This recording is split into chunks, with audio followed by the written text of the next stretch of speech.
되었습니다. 오늘은 내가 누구이기에 하나님을 능히 맡겠느냐라는 제목으로 말씀을 나누고자 합니다. 지난주 고넬료 집안에 대한 말씀을 우리가 함께 나누었죠. 거기에 복음 전파가 베드로를 통해 이루어지면서 이방인 선교의 초석이 열리는 것을 제가 물꼬가 트이는 것을 말씀을 드렸습니다. 사실 이 고넬료 집안의 복음 전파는 굉장히 중요한 사건입니다. 그래서 그 사건을 여러 가지 측면에서 살펴볼 수 있는데 지난주는 좀 개인적인 측면에서 개별 사람 한 명 한 명에 초점을 맞추어서 말씀을 드렸죠. 그래서 우리가 고넬료의 열심을 좀 본받자. 하나님 앞에서 열심은 단 하나도 헛된 것이 없다. 하나님 앞에 드려지는 작은 수고도 단 하나 헛된 것이 없고 하나님 앞에 드려지는 작은 예물 하나도 단 한 푼도 헛된 것이 없다. 그러니까 우리가 하나님을 향해 열심을 내는 것만큼 가장 좋은 투자요. 가장 결과가 보장된 그런 헌신이다라는 말씀을 드렸습니다. 그러니까 여러분 주님을 향한 헌신에 속상해하지 마시고 알아주지 않는다고 그렇게 해도 소용없더라 이런 말씀하지 마시고 열심을 내시면 내신 만큼 주님이 기억하신다라는 말씀을 지난주에 드렸어요. 그리고 또 베드로의 순종에 대해서도 말씀을 드렸습니다. 베드로의 순종이 결코 쉬운 순종이 아니다라는 것.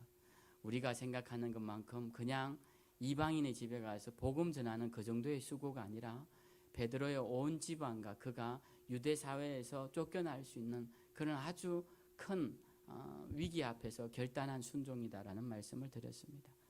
그리고 이러한 열심과 순종에는 반드시 하나님이 축복으로 응답하신다. 그런 말씀을 지난주에 드렸는데요. 그 말씀 여러분 기억 안 나시면 다시 영상에 들어가셔서 한 번 더 보시고 그 말씀 또 기억하시고 그 말씀대로 또 살아가려고 노력하시는 여러분들이 되면 좋겠습니다.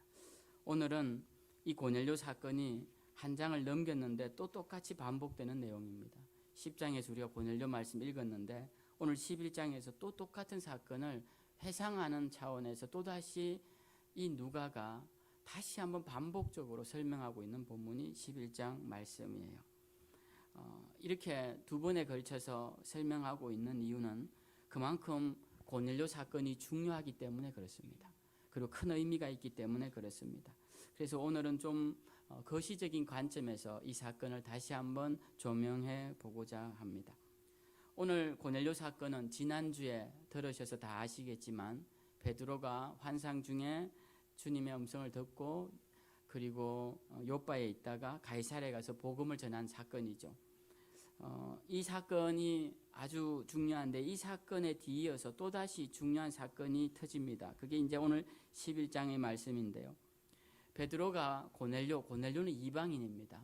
여러분 혹시 여러분 중에 왜 고넬료에게만 이방인 전도의 시작이라고 하느냐, 그 전에 사마리아도 전하고 곳곳에 전했는데 그때는 이방인 전도가 아니었느냐라고 하실 수 있는데 그 전까지는 이방인이라고 부르긴 그런 그들 스스로가 유대인이라고 자처하거나 또는 유대 역사와 연결되어 있는 유대인과 가까운 그들은 유대인이라고 말하는 유대인들은 그들을 인정하지 않지만 그런 유사 유대인이라고 해야 되나요? 어쨌든 유대인의 바운더리 안에 있는 자들에게 복음이 전거된 겁니다.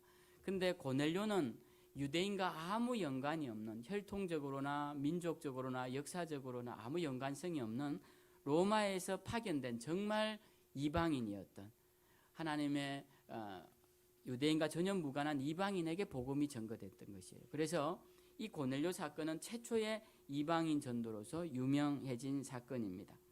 근데 이렇게 중요한 복음 전파의 사역이 시작되었는데 여기에 대해서 문제를 제기하는 사람들이 나타납니다. 예루살렘에 있는 유대인들인데요. 이 유대인들은 여기 오늘 성경의 2절에 할례자들이 비난하여라고 되어 있지만 실제로는 그냥 할례자들이 아니라 이 사람들은 어떤 사람들이냐면은 유대인 그리스도인들을 말하는 것입니다. 그러니까 하나님을 모르는 유대인들, 그러니까 예수님을 모르는 유대인들이 아니라 함께 예수님을 믿고 그리스도인이 된 자들을 말하는 것이에요. 그런 자들이 문제를 제기합니다. 무슨 문제냐? 왜 이방인의 집에 들어가 밥을 함께 먹었냐라는 것이에요. 왜 이방인의 집에 들어가서 식사를 했느냐라는 것입니다. 그러자 베드로가 왜 그렇게 했는지를 설명하는 내용이 이제 4절부터 해서 쭉 다시 우리가 읽었던 10장의 말씀을 반복해서 설명하고 있는 내용이 우리가 오늘 읽은 본문의 말씀입니다. 우리는 오늘 이 사건을 통해 몇 가지 중요한 사실을 기억하길 원하는데요. 그 첫 번째는 우리가 특히 복음을 믿고 복음을 전해야 하는 우리가 복음 전파에 걸림이 되지 말자라는 것입니다. 복음 전파에 걸림이 되지 말자. 오늘 본문 1, 2절에 보면요. 베드로를 비난하는 자들이 누구냐 봤더니 유대에 있는 사도들과 형제들이 베드로가 복음을 전했다는 것을 들었는데 그때 베드로가 예루살렘에 올라갔을 때 이 할례자들이 비난하였다라는 것입니다. 그러니까 여기서의 할례자들은 베드로와 함께 예수 그리스도를 믿고 복음을 전하는 자들이라는 것이에요. 그들이 도리어 베드로에게 지금 왜 이방인과 함께 밥을 먹고 이방인에게 우리가 하지 말아야 할 행동을 했느냐라고 지금 비난하고 있더라라는 것입니다. 우리는 오늘 이것을 보면서 우리도 신앙생활하면서 종종 이 같은 일을 경험하는 것을 보게 됩니다. 사람들이 시험에 드는 것을 보면 대부분 교회 안에 있는 성도들로 인해서 시험 드는 경우가 많아요. 어떤 성도들이 저는 교회를 다니다가 이웃에 사는 사람들이 왜 교회 다니냐고 비난해서 저는 시험 들었습니다. 이런 사람은 거의 찾아볼 수 없고요. 교회에 나왔더니 저 성도님이 나에 대해서 상처 주는 말을 해서 저는 교회 나오기 싫습니다. 심지어는 목사님이 상처 주는 말을 해서 난 교회 나오기 싫습니다 라고 말하면서 교회 안에서 시험을 받거나 상처를 받는 경우가 많이 생기더라라는 것입니다. 우리가 오늘 베드로의 사건을 보면서 베드로도 지금 누구에게 상처를 받느냐 봤더니 그가 복음을 핍박하는 자들에게서가 아니라 함께 복음을 전해야 할 자들에게서 도리어 비난을 받고 힐난을 받더라라는 것입니다. 사실 베드로는 굉장히 힘든 결정을 했습니다. 그가 고넬료에게 복음을 전하는 것은 정말 그 그릇 속에 담긴 부정한 음식을 먹는 것과 같은 그런 큰 결단으로 했는데 그는 유대 사회로부터 배척받을 각오까지 하면서 고뇌에 찬 결단이 무엇이냐? 바로 고넬료에게 복음을 전한 것이었습니다. 그 이방인의 집에 가서 함께 유숙하면서 복음을 전한 것이에요. 그러면 많은 유대인들이 이걸 비난할지라도 함께 그리스도인된 유대인들은 적어도 지지를 보내고 위로를 보내고 격려를 보내야 될 터인데 도리어 함께 복음을 전해야 할 자들이 왜 내가 이방인의 집에 가서 그렇게 유숙하면서 율법을 저버렸느냐라고 비난하더라라는 것입니다. 우리는 이 모습을 보면서 어떻게 이런 일이 일어날까 싶지만 사실 신앙인들은 이런 일들을 많이 겪습니다. 신앙인들은 내가 위로받고 격려받기를 바랬던 사람들이 도리어 나를 비난하고 비판할 때 그때 받는 상처가 굉장히 큰 것을 보게 됩니다. 사실 신앙생활에서는 여러분뿐만 아니라 우리 모두가 다 이런 일을 겪습니다. 누구 한 사람 겪는 것이 아니라 우리가 욥을 한번 보면요. 욥이 어려운 일을 당했을 때 그를 비난했던 사람들은 멀리 있던 사람들이 아니라 먼 관계의 사람들이 아니라 친구였던 사람들, 가장 친한 친구들이 와서 이 모든 일은 네 죄로 인한 것이다 라고 책망을 합니다. 그리고 네가 회개해야 한다 라고 책망을 해요. 욥은 그 일로 인하여서 큰 상처를 받습니다. 그리고 하나님 앞에 그 상처를 토로하죠.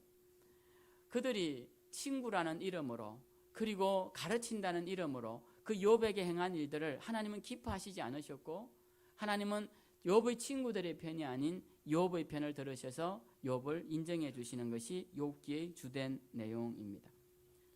우리도 마찬가지입니다. 우리도 신앙생활을 하면서 사람들로부터 비난을 받을 때 여러분 그렇게 생각하십시오.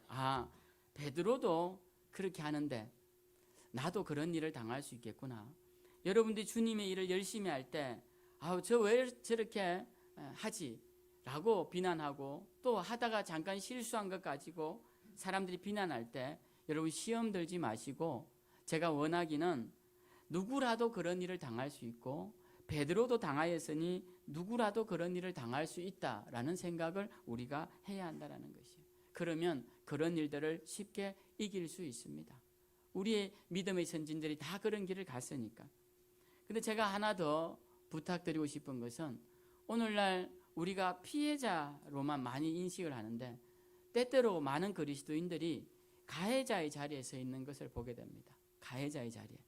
저 사람을 내가 좀 잘하도록 해줘야지라고 저 사람에게 좋은 의도로 말을 한다고 하면서 그 상대방은 결국 상처를 받아서 그 관계를 끊어버리는 경우를 종종 보게 됩니다. 그래서 우리도 모르게 이 베드로를 비난했던 유대 그리스도인들처럼 사람들에게 그렇게 다가가는 경우가 많이 있다라는 것입니다. 사람들을 비난하고 가르친다는 이름으로, 그리고 또 친구라는 이름으로, 믿음의 선배라는 이름으로, 목사라는 이름으로 그렇게 상처를 주고 나아가는 경우가 종종 있다라는 것입니다.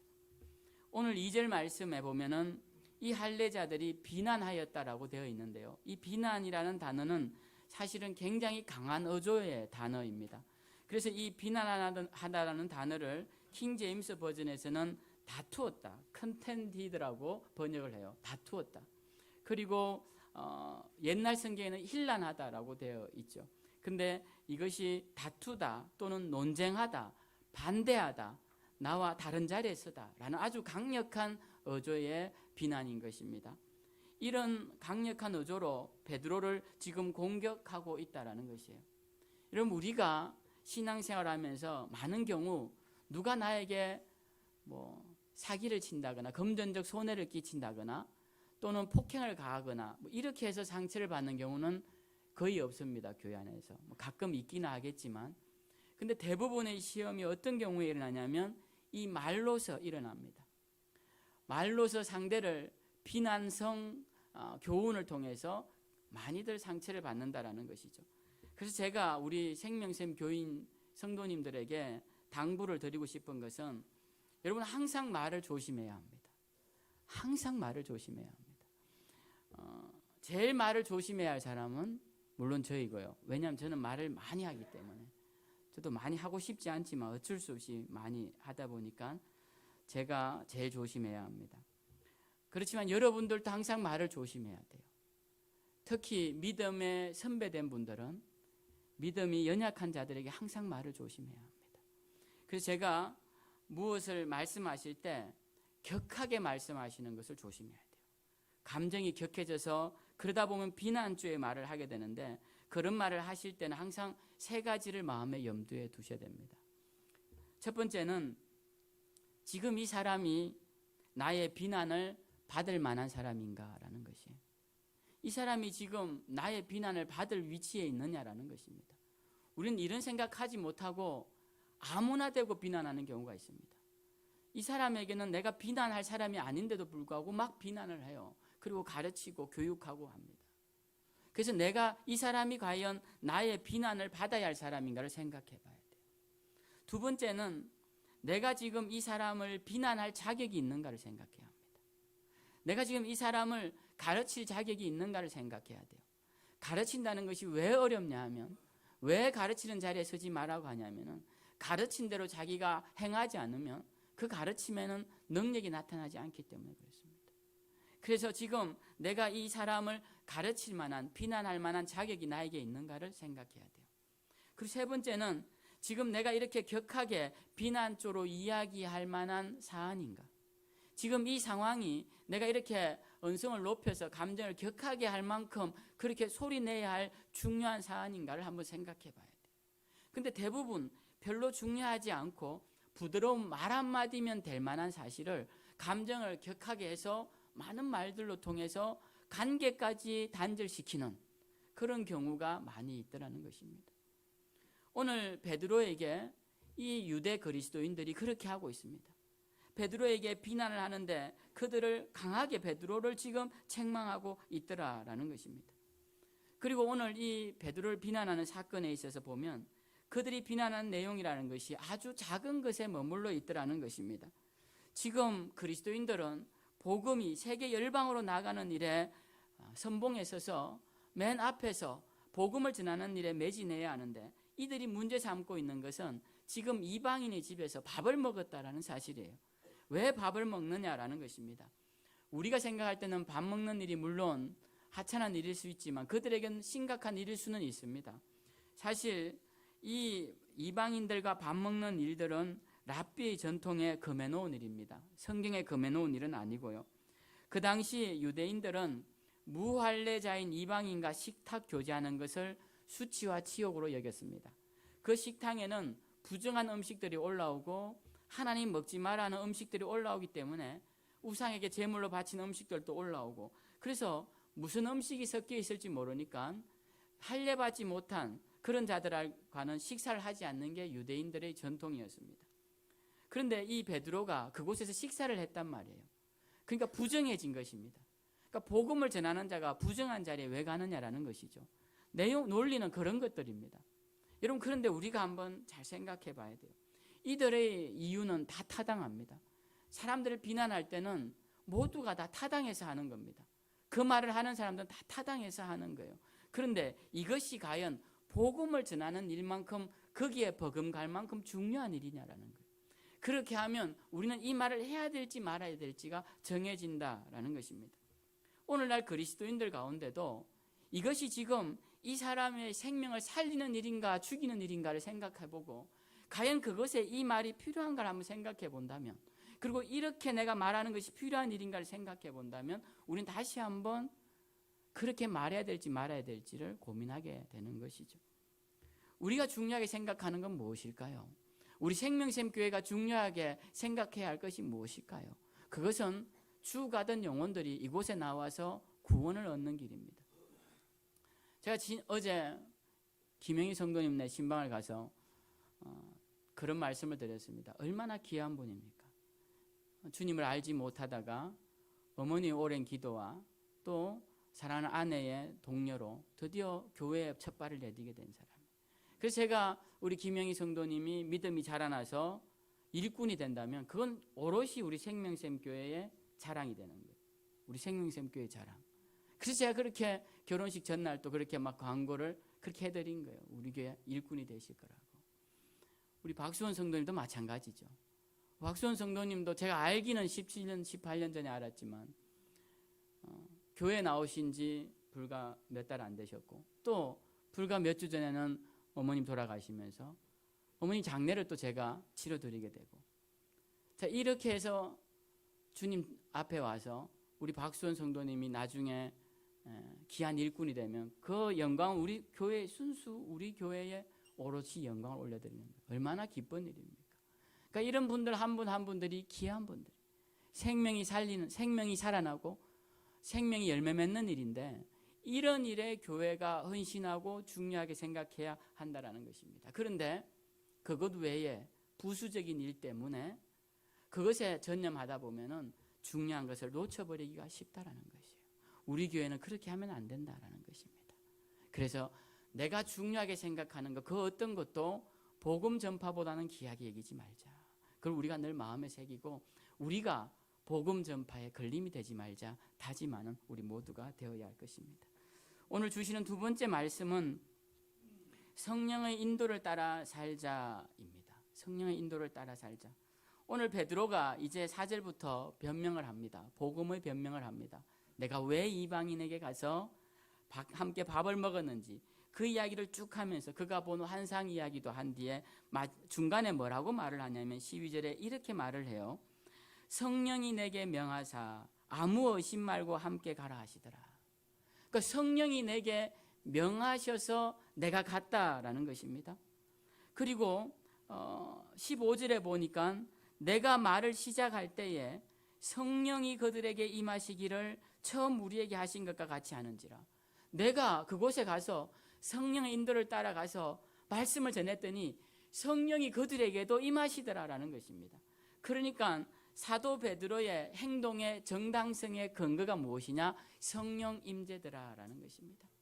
성령께서 함께 하셨고, 성령께서 가라 하셨고, 성령께서 역사하신 것을 통하여서 봐라, 이것이 하나님이 기뻐하신 일이 아니냐라고 자기 사역의 정당성을 증명했다라는 것입니다. 우리도 마찬가지입니다. 우리도 성령님의 인도를 받고 그분을 따라 나아갈 때 우리 삶의 정당성이 확보되는 것이에요. 그래서 여러분들, 우리가 성령님의 인도를 받고 있습니다. 그 말을 하려면 어떻게 해야 될까요? 성령님의 감동을 받아야 합니다. 성령님이 내 마음에 던져주시는 음성을 들어야 합니다. 그럼 어떻게 하면 성령님의 음성을 듣고 성령님의 인도를 받을까요? 하나님의 은혜로 받습니다. 이건 아주 보편적인 대답이에요. 하나님의 은혜로 받습니다. 근데 여러분, 여기 다 하나님의 은혜로 오신 분들. 그러니까 하나님의 은혜로 오셨는데 이제부터 더 성령님과 친밀하게, 더 가깝게, 더 온전하게 만나려면 어떻게 해야 할까요? 오늘 그 방법이 나옵니다. 오늘 베드로가 가이사라로 가게 된 가장 중요한 성령님의 인도 첫 번째가 어디서 나타나느냐? 베드로의 정오 기도에서 나타납니다. 이 유대인들은 하루에 3번, 많게는 5번 정해진 시간에 기도를 합니다. 아침 0시부터 저녁 0시까지죠. 우리로 치면 아침 6시부터 저녁 6시까지입니다. 그 시간 중간중간에 시간을 정해놓고 기도를 하는데 그 중간에 정오 기도가 있습니다. 한낮에 그 뜨거운 12시에 기도하는 정오 기도가 있어요. 베드로가 그 정오 기도를 하고 끝내고 나오는데 그때 성령님께서 음성을 들려주십니다. 아무 의심하지 말고 가라라는 것입니다. 베드로는 누구입니까? 그는 기도의 사람이었습니다. 성령님은 베드로의 기도 시간 이후에 그에게 길을 알려주셨습니다. 여러분, 성령 인도가 언제 나타날까요? 그 길을 알고 싶습니까? 그렇다면 여러분 기도하셔야 합니다. 기도 가운데 나타나는 것입니다. 기도 후에 나타나는 것입니다. 여러분, 우리가 즐기고 여가 생활하면서 성령님이 우리를 인도하실 것이라고요? 그렇지 않습니다. 물론 그렇게도 인도가 나타나시는데 그렇게 나타날 때는 무서운 일이 일어납니다. 그러니까 그렇게는 안 나타나는 게 좋습니다. 우리가 지금 잘 놀고 있는데 갑자기 하나님이 딱 나타나셨다. 성령님이 인도하셨다. 그러면 그때는 무슨 사달이 나는 겁니다. 그러니까 그때는 그렇게 만나는 게 아니고 성령님의 인도는 우리가 기도하는 중에 그 음성 가운데 들어야 하는 것이에요. 하나님과 깊은 영적인 교제 가운데 일어나야 되는 것이 성령의 임재예요. 그렇기 때문에 성령의 인도를 받으려면 우리는 기도하면서 말씀 보면서 하나님의 은혜를 담을 그릇으로 변해갈 때 그때 성령님의 인도를 따라 우리가 살아갈 수 있게 된다는 것입니다. 그러니까 여러분, 하나님을 더 가까이 하십시오. 성령님의 인도를 받으시려면 하나님을 더 가까이 하십시오. 하나님께 더 기도하시고 하나님의 말씀을 더 가까이 보시고 하나님을 예배하는 자리에 더 자주 나오시는 것이 성령님의 인도를 받는 가장 좋은 방법. 다른 방법이, 특별한 방법이 있지 않습니다. 누구 능력 있는 사람에 가서 머리 한번 안수 받았다고 되는 게 아니에요. 그런 것들은 다 쉽게 가려고 하는 세상적인 방식입니다. 여러분, 우리 체력도 쉽게 근육을 만들려고 단백질 음료 먹고 하면 반드시 부작용이 생깁니다. 천천히 오랫동안 근육을 단련시켜야 하는 것처럼 신앙도 그런 것입니다. 여러분, 한 번에 뭔가 이루려고 하지 마시고 꾸준히 기도하며 말씀 보면서 예배의 자리에 나오심으로써 그릇을 키우심으로 그때 성령의 인도하심을 받고 그 인도를 따라 살아가는 것이 여러분의 삶이 가장 가치 있는 삶이라는 것을 잊지 마시기 바랍니다. 하나님은 가까이 하는 자를 외면하시는 분이 아니십니다. 열심을 가진 자들을 외면하시는 분이 아니에요. 제가 자주 인용하는 역대하 15장 1절 2절 말씀에는 이런 말씀이 있습니다.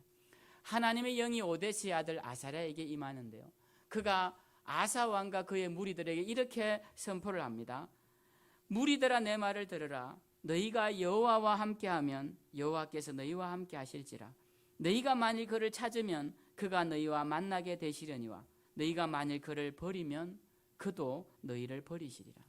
여러분, 우리 하나님은 여러분들이 도망가는데도 계속 따라오시면서 잡는 분이 아니세요. 여러분이 죄를 짓고 또 짓는데도 잘하고 있다라고 그렇게 해주시는 분이 아닙니다. 하나님은 함께 하고자 하는 사람에게는 거품을 내어주시는 분이고 떠나가는 자들에게는 그 등을 돌리시는 분이에요. 그러니까 우리가 항상 어떤 자세로 신앙생활을 해야 되냐면은 내가 하나님께 가까이 갈 때 하나님은 절대로 손해보게 하시는 분이 아니시다라는 라는 믿음을 가지고 하나님께 나아가야 돼요. 하나님이 오는 사람을 막는 분이 아니라는 거예요. 얼마나 좋습니까? 가까이 가면 되는데. 그러나 오늘날 그리스도인들은 하나님을 찾지도 않으시면서 하나님의 은혜만 사모하고 하나님은 나를 안 버리실 거야 하는 그런 막연한 자신감 가지고, 근거 없는 자신감 가지고 자기 암시를 통하여서 자기 자신만 극대화시킨다는 거예요. 우리는 그렇게 살면 안 됩니다. 오늘 베드로에게 성령께서 인도하신 것은 그의 기도와 하나님을 의지하는 마음 때문에 그러했다라는 것입니다. 그렇다면 우리도 마찬가지입니다. 오늘 베드로가 이방인에게 복음을 전하는 이 큰 결단을 성령의 인도를 따라 이룬 것처럼 우리도 우리의 인생의 길을 걸어갈 때마다 성령의 인도를 따라 걸어가야 할 것이고, 그 인도하심을 받는 길이 가장 좋은 길임을 잊지 마시길 부탁드립니다.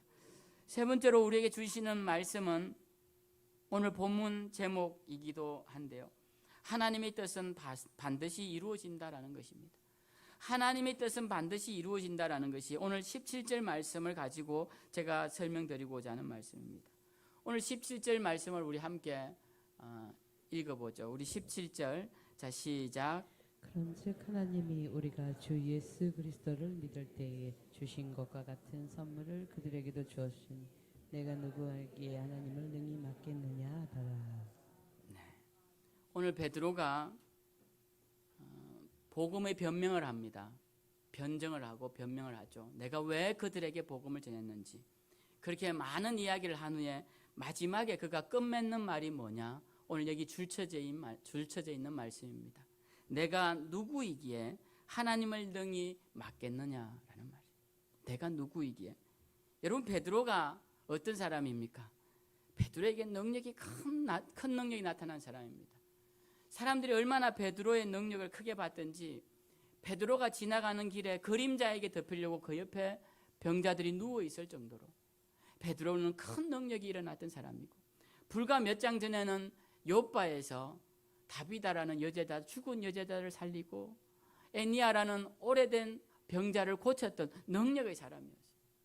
오늘날 이런 일들이 일어나면 수많은 사람들이 그를 하나님의 능력 있는 종이라 환호하면서 그를 높이면서 그를 칭송하면서 그의 밑에 가서 기도 한번 받으려고 줄을 서고, 그는 그를 위하여 그 자신을 위한 왕국처럼 교세를 늘리는 것이 오늘날 세태의 모습이겠죠. 근데 베드로는 그러지 않았습니다.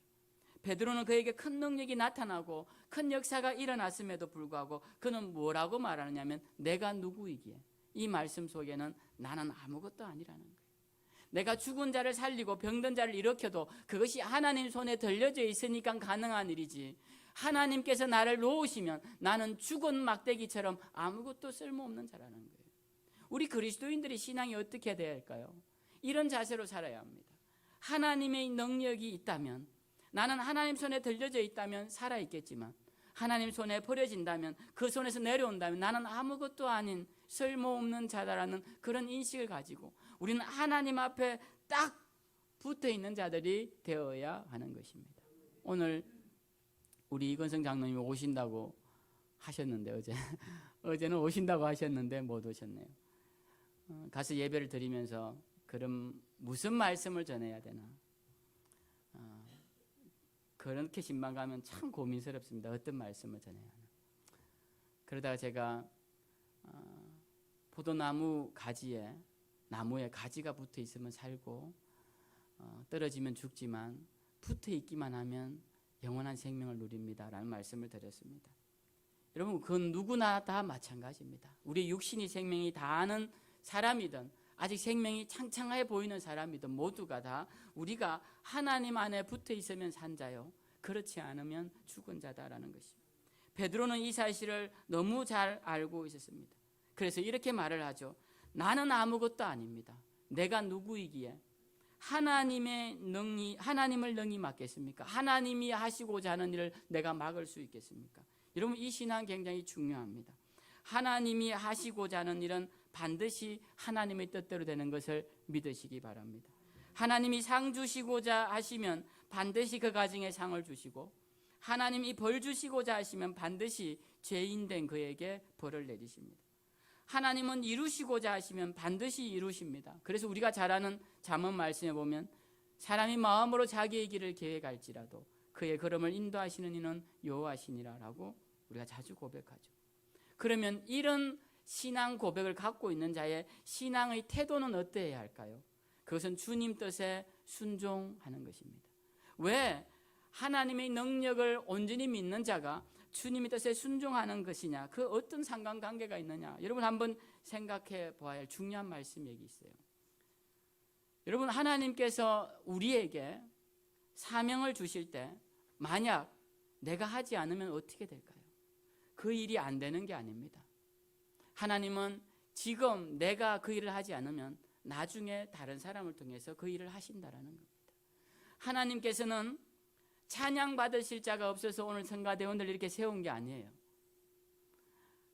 하나님이 찬양 받으실 사람들이 없어서 세운 게 아닙니다. 하나님께서, 주님께서 이런 말씀을 하셨죠. 생명 없는 돌들도 내가 일으켜서 하나님을 찬양할 자들로 만들 수 있다. 에스겔이 마른 뼈 골짜기에 죽어 뼈밖에 없는 자들 세워서 하나님의 군대로 만드신다고 말씀하셨어요. 그렇다면 하나님은 죽은 뼈들도 일으키고 생명 없는 돌들도 일으키셔서 사명을 주시면 할 수 있는 일이고 그 일을 이루시는 분인데, 우리에게 사명을 주셨다는 것은 어떤 의미가 있을까요? 우리에게 기회를 주신 것입니다. 우리에게 기회를 주신, 얼마나 좋습니까? 찬양할 수 있어서.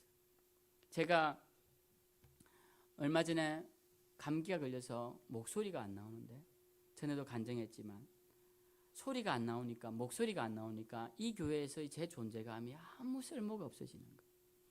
제가 할 일이라는 것이 결국 설교인데, 이 설교를 못하고 여기 서 있다가 내려가면 누가 저를 목사로 인정해주고 이 교회에서 제 사역이 뭐가 있겠습니까? 저는 다른 교회 가서 집사를 받고 장로를 받아서 그 교회에서 열심히 다른 걸로 봉사해야겠죠. 하나님께서 요 성대, 요 좁은 성대 하나만 막으셔도 제가 할 수 있는 일이 생명샘 교회에 아무것도 없더라는 거예요. 그러니까 이 자리에 세우신 것은 전적으로 하나님의 은혜라는 것입니다. 그러니까 자꾸 불평하지 말고, 그죠? 자꾸 불평하지 말고 기회 주실 때 열심히 하는 것이 제가 해야 할 유일한 일이다라는 것입니다. 우리 모두가 마찬가지입니다. 여러분, 하나님께서 여러분에게 사명 주실 때 하나님 나에게 기회를 주시는구나. 나에게 기회를 주시는구나. 하나님께서 나에게 힘을 주시는구나. 나에게 시간을 주시는구나. 나에게 생명의 기운을 유지시켜 주셔서 이 일을 하게 하시는구나. 그것을 생각하면서 우리가 사명을 감당해야 한다는 것입니다. 우리가 아니하면 어떻게 될까요? 나 아닌 다른 사람을 시키시면 되는 겁니다. 나 아닌 사람을 시키면 돼요. 오늘날 한국교회가 병들어가는 중요한 원인 중에 하나가 나 아니면 안 될 것이라 말하는 거예요. 내가 이렇게 크게 성장시킨 교회, 내가 빠지면 이거 누가 유지시켜 나가냐? 나 아니면 안 된다고 생각하는 거예요. 그러한 생각들이 교회를 멍들게 하고 성도들을 병들게 하고 있다라는 것입니다. 우리 또한 마찬가지입니다. 나 아니면 안 된다.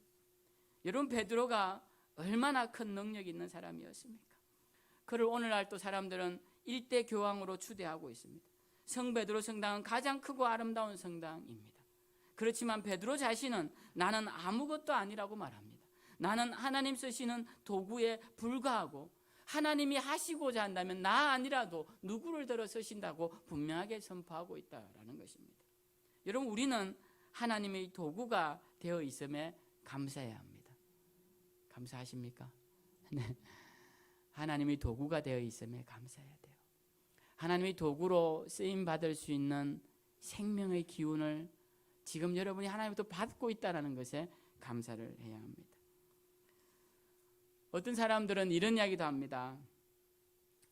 이제 그만해도 될 것 같습니다. 저는 하나님 앞에서 할 만큼 했고 저는 그만해도 될 것 같습니다. 여러분, 그런 말들은 누가 하는 겁니까? 주인이 하는 거죠. 도구가 하는 말이 아니고.